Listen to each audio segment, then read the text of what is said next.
हटाना चाहोगी निगाहों से पर हटा ना पाओगी।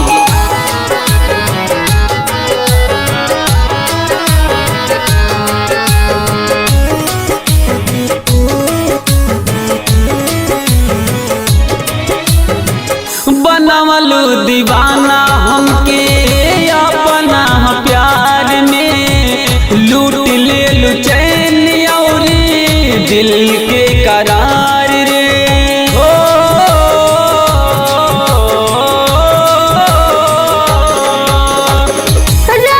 मजबूरी कैसे हम बताई, प्यार में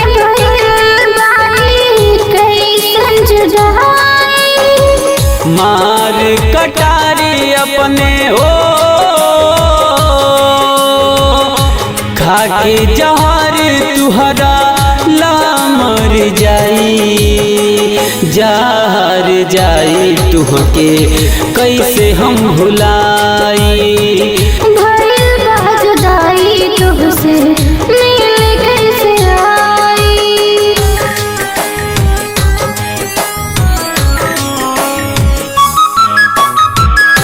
चांदनी को चांद मिल गई सितारों को कौन पूछेगा, चांदनी को चांद मिल गई सितारों को कौन पूछेगा।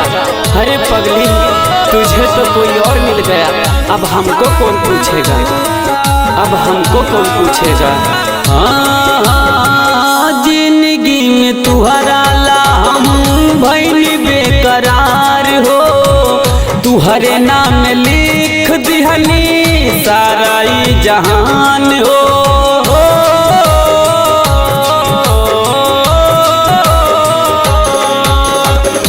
अपना मजबूरी से हम भइल लाचार हो, तोहरा से दूर होके तड़प दिल हमार हो। रवि राज तुहारा के हो,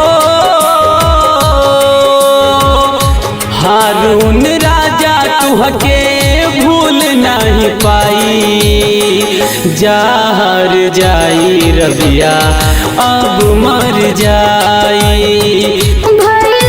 जुदाई तुझसे मिल कैसे आई, जहर जाई तुहके कैसे हम भुला।